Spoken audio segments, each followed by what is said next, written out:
Hello students, welcome back to our YouTube channel Garima science academy.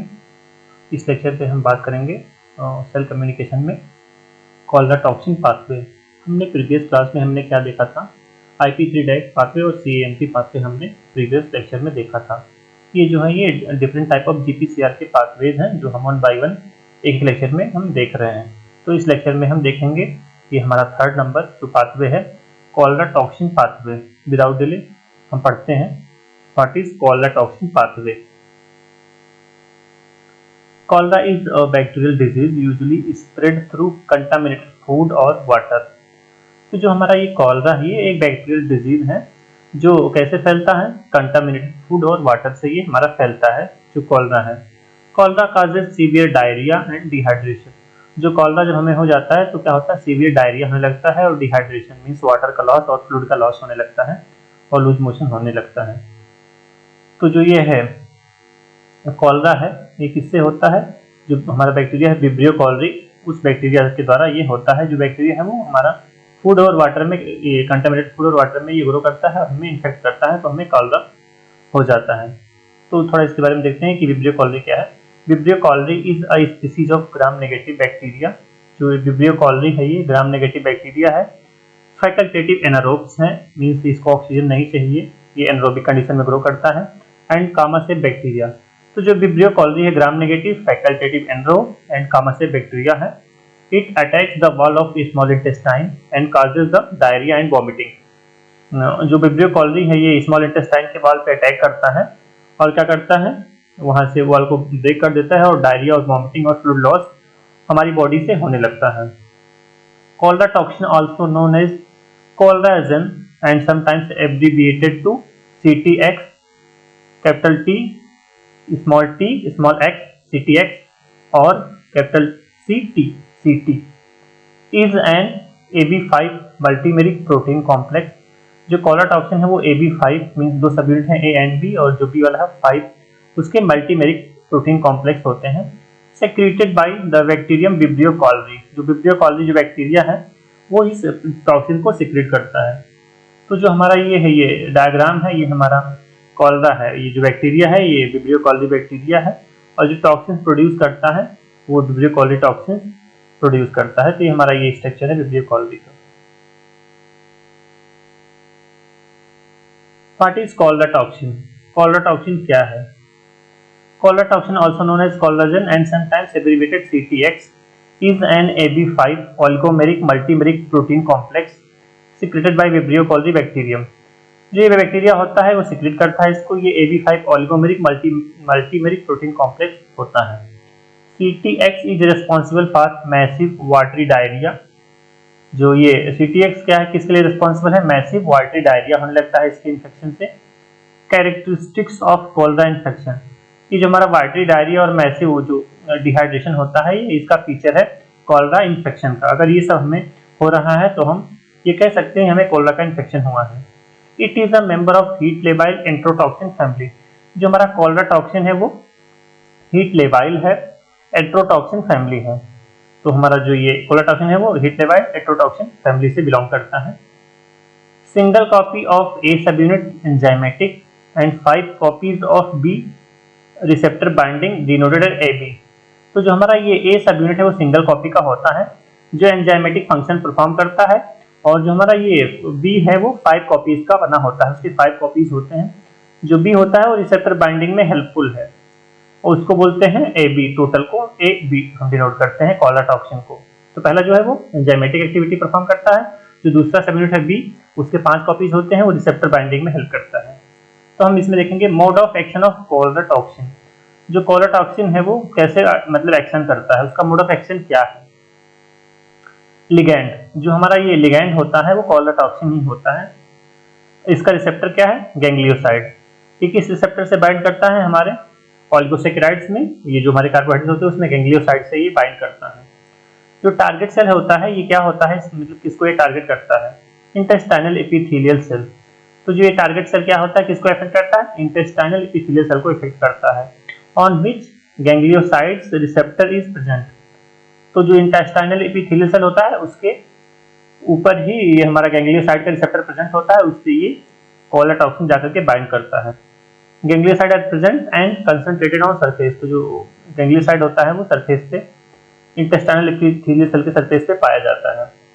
GM1 act as the site of binding for both cholera toxin and E coli heat labile enterotoxin. तो जो GM1 है ganglioside, GM1 बोलते हैं, वो क्या करता है कोलेराटॉक्सिन को, और जो ई कोलाई हीट लेबाइल एंट्रोटॉक्सिन है वो बाइंडिंग साइट प्रोवाइड कराता है। तो जो हमारा ये ई कोलाई हीट लेबाइल एंट्रोटॉक्सिन होता है उसको हम बोलते हैं ट्रेवलर डायरिया। इसको हम क्या नाम बोलते हैं, जो ई कोलाई का हीट एंट्रोटॉक्सिन है इसको बोलते हैं traveller diarrhoea. Galactosidases are enzymes that break down GM1। जो हमारा ये गैलेक्टोसाइडेज होता है ये गैंग्लियोसाइड को, GM1 को ये ब्रेक करता है। Involvement of stimulatory ji protein in this pathway.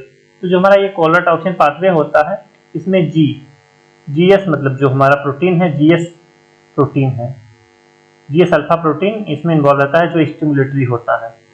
तो ये हमारा ये जो है ये कोलेराटॉक्सिन का ये स्ट्रक्चर है। इसमें हम देख सकते हैं कि जो हमारा ये है A वो सिंगल है, सिंगल सब यूनिट है A का, और जो B है उसका वो 5 सब यूनिट है हमारे B के। तो ये आपस में दोनों मिलकर के ये आपस में काम करते हैं। जो ये A वाला सब यूनिट है ये एंजाइमेटिक एक्टिविटी परफॉर्म करता है, जो B सब यूनिट है ये रिसेप्टर बाइंडिंग में जाकर के रिसेप्टर से बाइंड करने में हेल्प करता है। इन दिस डायग्राम, इस डायग्राम में हम देखेंगे कि कैसे पूरा कोलेराटॉक्सिन का जो मोड ऑफ एक्शन और पूरा कैसे कैसे कोलेराटॉक्सिन मतलब हमारा जो है वो बॉडी में जाता है और कोलरा कॉज करता है। तो ये क्या है, हमारा ये बॉडी है, ये एक ह्यूमन बीइंग का बॉडी है। इंजेक्शन ऑफ विब्रियो कोलरी बाया कंटामिनेटेड फूड और वाटर। तो क्या हुआ, हमने मतलब कोई भी जो है वो जब कंटामिनेटेड फूड और वाटर को एब्जॉर्ब करता है, ये इंजेक्शन करता है, तो विब्रियो कोलरी जो है उसमें वो रहता है और वो हमारा बॉडी में इंजेस्ट किया जाता है, अंदर ले लिया जाता है। तो इसके थ्रू क्या हुआ, ये विब्रियो कोलरी अंदर चला गया, Passage through the gastric acid barrier. तो जो हमारा ये विब्रियो कोलरी है जो ये गैस्ट्रिक एसिड बैरियर है इससे भी ये क्रॉस कर गया बॉडी से, बॉडी की गैस्ट्रिक जूस से अंदर गया। Colonisation of the small intestine. फिर जो हमारा Vibrio cholerae bacteria small intestine में जाकर कॉलोनाइज हो गया। जब कॉलोनाइज हो गया तो क्या हुआ, उसके बाद ये हमारा ये स्ट्रक्चर है, ये एपिथेलियल सेल का, स्मॉल इंटेस्टाइन का एपिथेलियल सेल है, इससे विब्रियो कोलरी हमारा ये जाकर के इससे देखिए सरफेस पे ये है दिख रहे हैं। इसमें क्या हुआ, chemotaxis bile salt and mucus component. जो हमारा बाइल साल्ट और म्यूकस कंपोनेंट है इसका कीमोटैक्सिस होने लगता है बैक्टीरिया के थ्रू। फिर expression of TCP and cell adherence. तो जो टीसीपी और सेल एडहेरेंस जब ये एक्सप्रेस होने लगते हैं तो बैक्टीरिया को ये बाइंडिंग में मदद करते हैं। इसमें नेक्स्ट स्टेप में क्या है, बाइंडिंग एंड एक्टिवेशन ऑफ कोलेराटॉक्सिन। जब कोलेराटॉक्सिन बाइंड हो जाता है सेल सरफेस रिसेप्टर से, फिर वो उसका एक्टिवेशन होने लगता है।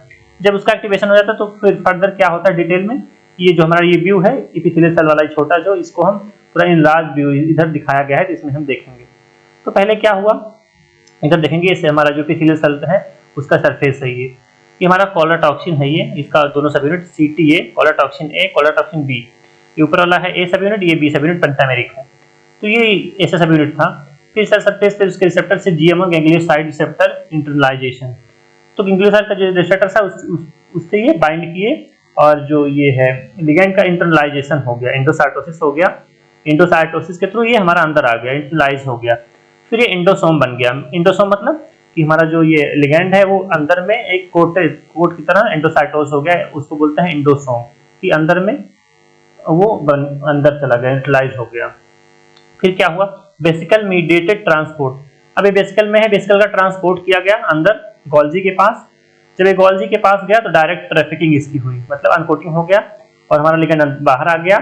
फिर ये डायरेक्ट ट्रैफिकिंग हुई, ये इधर रेट्रोग्रेड ट्रैफिकिंग गोल्जी पे, और इधर डायरेक्ट ट्रैफिकिंग, दो ट्रैफिकिंग हुआ ये हमारा लिगैंड का। फिर क्या हुआ, एंडोप्लाज्मिक रेटिकुलम पे इसको भेजा गया, एंडोप्लाज्मिक रेटिकुलम के सरफेस पे। फिर वहां पे इसका क्या हुआ, cleavage and translocation of A सब यूनिट।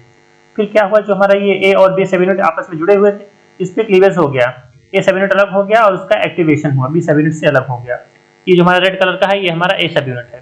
फिर क्या हुआ, CTA1 मतलब कोलेराटॉक्सिन A1 जो है जब अलग हो गया तो उसको बोलते हैं CTA1, ये एक्टिव हो गया। अब ये क्या किया, जो हमारा GS प्रोटीन था, G स्टिमुलेटरी अल्फा प्रोटीन था, ये उस पे जाकर के ये ADP राइबोसाइलेशन कर देता है। जब हमारा ये इस पे ADP राइबोसाइलेशन करता है तो G प्रोटीन, जो GS प्रोटीन है वो एक्टिवेट हो जाता है हमेशा के लिए। वो जब एक्टिवेट हो गया तो क्या करता है, एडिनाइल साइक्लेज को जाकर के एक्टिवेट करता है वो जीएस प्रोटीन। जब एडिनाइल साइक्लेज को एक्टिवेट किया तो ये क्या किया, एटीपी को यूज करके ये सीएमपी को बनाने लगा, मतलब एटीपी को लेकर के सीएमपी बनाने लगा adenylyl साइक्लेज। Activation of CMP pathway यहाँ पे एक्टिवेट हो गया और बहुत सारा सीएमपी बनने लगा, क्योंकि हमारा जो ये जीएस अल्फा प्रोटीन है वो ऑन हो गया हमेशा के लिए, वो ऑफ नहीं हो रहा है, उसका जो जीटीपी एक्टिविटी है वो ऑफ हो गई, डिमिनिश हो गई, हमेशा के लिए ऑन हो गया और सीएमपी का कंसंट्रेशन खूब ये सेल में मतलब बहुत सारा बनने लगा। जब सीएमपी बहुत सारा बनने लगा जाकर के प्रोटीन काइनेज को एक्टिवेट कर दिया। ये प्रोटीन काइनेज को जब एक्टिवेट कर दिया तो प्रोटीन काइनेज जब एक्टिव हो गया तो क्या किया, जो सीएफटीआर है हमारा सिस्टिक फाइब्रोसिस ट्रांसमेम्ब्रेन रिसेप्टर जो था सीएफटीआर रिसेप्टर H+ देकर के इसको ये इसको एक्टिवेट कर दिया सीएफटीआर को। जब सीएफटीआर एक्टिव हो गया हमारा ये, तो ये क्या किया, efflux of fluid with calcium ion, bicarbonate ion and H2O। तो जब सीएफटीआर ऑन हो गया तो ये क्या किया, बाहर भेजने लगा किसको किसको, कैल्शियम आयन को, बाइकार्बोनेट आयन और H2O को, ये बाहर भेजने लगा। तो बहुत तेजी से कैल्शियम, बाइकार्बोनेट, H2O ये बाहर आने लगे बॉडी के जो एपिथेलियल सरफेस था उससे, हमारे स्मॉल इंटेस्टाइन से बाहर आने लगी। और इधर क्या हुआ, ये जाकर के इसको NHE जो हमारा रिसेप्टर था ये इसको क्लोज करता है और ये जो पोटेशियम और कैल्शियम थे ये अंदर आने लगते हैं ये वाले। तो क्या हुआ इस तरीके से कि बहुत सारा लॉस होने लगता है कैल्शियम का, बाइकार्बोनेट, H2O का, और जो फ्लूइड लॉस होता है इससे बॉडी हमारा एकदम वो मतलब बहुत ज़्यादा 2 और 3 लीटर्स का डेली हमारा जो ये न्यूट्रिएंट्स होते हैं वो डिहाइड्रेशन, बॉडी डिहाइड्रेट हो जाती है, इवन दो बहुत ज़्यादा एक्सेसिव लॉस होने पर डेथ भी हो जाता है। तो ये हमारा ओवरऑल जो पाथवे था ये हमारा कोलेरा टॉक्सिन के बारे में इसमें हमने डिस्कस किया। अब हम इसको पॉइंट्स में पढ़ते हैं नेक्स्ट स्लाइड में। First, the B subunit ring of cholera toxin bind to GM1 ganglioside. जो हमारा क्या हुआ, जो कोलेरा टॉक्सिन का बी सबयूनिट था वो GM1 गैंग्लियोसाइड रिसेप्टर से बाइंड किया और टारगेट सेल पे। उसके बाद क्या हुआ, फिर हमारा जो बी सबयूनिट है उसका इंटायर टॉक्सिन का इंडोसाइटोसिस हो गया। इंडोसाइटोसिस होने के बाद वो हमारा क्या हुआ, जो उससे डाइसल्फाइड मतलब ब्रिज था उसको भी रिलीज किया गया, रिड्यूस किया गया। फिर क्या हुआ, जब उसको डाइसल्फाइड बॉन्ड रिलीज हो गया तो दोनों टॉक्सिन A और B दोनों सबयूनिट अलग हो गए। जब अलग हो गए तो A1 को हम बोलते हैं CT1 कोलेरा टॉक्सिन A1 चैन, तो ये अलग हो गया हमारा B सबयूनिट से, तो अभी बन गया CT-A1 चैन। CT-A1 जो हमारा फ्रेगमेंटेड कैटालाइज था वो क्या किया, जो CT-A1 चैन था वो जाकर के ADP ribosylation of GS alpha subunit protein using NAD। CT-A1 क्या किया, ADP राइबोसाइलेशन कर दिया G अल्फा सबयूनिट का और NAD को यूज किया। जब उसका एक्टिवेशन कर दिया ADP राइबोसाइलेशन करके, फिर क्या हुआ नेक्स्ट स्टेप में, थर्ड स्टेप में ADP ribosylation causes the G alpha subunit to lose its catalytic activity of GTP hydrolyzing into GDP plus PI। जब ADP राइबोसाइलेशन हो जाता है तो ये जो GS अल्फा होता है उसकी एक्टिविटी, जो कैटालिटिक एक्टिविटी थी, जो ये हाइड्रोलिसिस करता था GTP को तोड़ करके GDP PI बनाता था, वो भी लॉस हो गया। मींस हमेशा के लिए GS अल्फा प्रोटीन एक्टिव हो गया, thus maintaining GS alpha in its activated state, ये हमेशा के लिए एक्टिव हो गया। Increased GS alpha activation lead to increase adenylyl cyclase. जब ये GS अल्फा खूब सारा बनने लगा तो ये एडिनाइल साइक्लेज को खूब सारा बनाने लगा और उसकी एक्टिविटी बहुत इंक्रीज हो गई, which increases the intracellular concentration of 3' 5' cyclic AMP। तो क्या हुआ, इंट्रासेलुलर कंसंट्रेशन ये एडिनाइल साइक्लेज CMP को बहुत सारा बना दिया। कितना सारा बन गया, 100 fold over normal and over activates cytosolic PKA। जो बहुत सारा ये CMP बनने लगा 100 फोल्ड ज्यादा as compared to normal condition. तो क्या किया, ये PKA को ओवर एक्टिव कर देता है, बहुत सारा ओवर एक्टिव कर दिया। These active PKA then phosphorylates the CFTR cystic fibrosis transmembrane conductance regulator. जो CFTR चैनल था, क्लोराइड चैनल उसको बोलते हैं, उसको ये एक्टिवेट कर देता है PKA, which leads to ATP mediate efflux of chloride ion and leads to secretion of H2O, Na+, K+ and bicarbonate into intestinal lumen। जब ये हमारा CFTR जब ओपन हो गया तो क्या करता है, ये क्लोराइड आयन का hydrogen Na+, K+, bicarbonate and ये सबका क्या इफ्लक्स करने लगता है, किसमें, इंटेस्टाइनल ल्यूमन में, उसके बाहर भेजने लगता है। In addition the entry of Na+ and consequently the entry of water into the enterocytes are diminished. तो जो हमारा ये एंट्रोसाइट्स में जो वाटर Na+ का जो एंट्री था वो डिमिनिश हो गया, मतलब बंद हो गया। The combined effects result in rapid fluid loss from the intestine से बहुत सारा जो फ्लूइड है उसका लॉस होने लगता है, up to 2 litres per hour, मतलब 1 घंटे में हमारा जो 2 लीटर्स फ्लूइड लॉस होने लगता है इसमें, डायरिया में, जब कोलेरा हो जाता है। Leading to severe dehydration and other factors associated with cholera. तो जब सीवियर डिहाइड्रेशन होने लगता है और अदर जो फैक्टर्स थे कॉलरा से, उसका भी मतलब बहुत ज़्यादा एक्सेसिव प्रोडक्शन होने लगता है, including a rice water stool, means stool, rice water stool का भी फॉर्मेशन होने लगता है। तो ये सब होने से क्या होता है, बॉडी बहुत ज़्यादा ही डिहाइड्रेशन हो जाती है और पूरा फ्लूइड खत्म हो जाता है।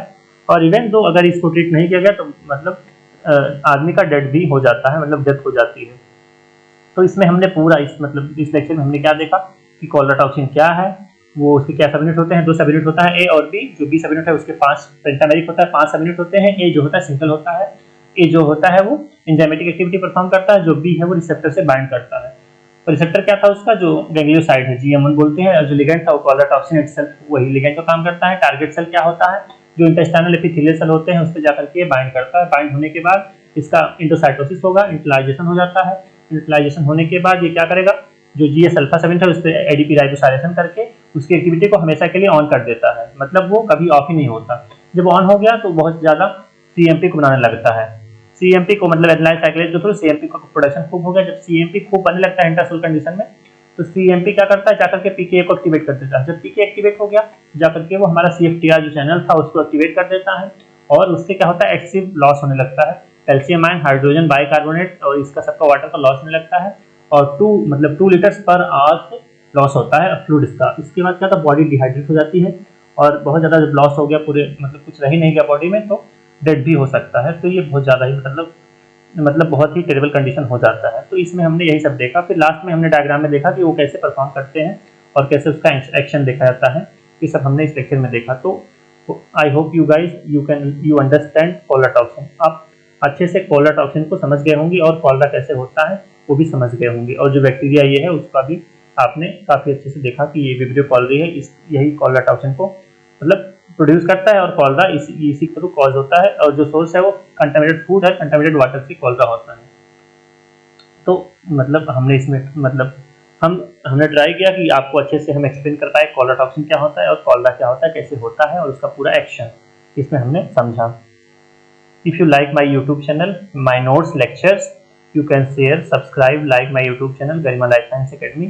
You can share with your friends and juniors so that it get reached to maximum number of students, so that they will get more benefit through my channel. Thank you guys.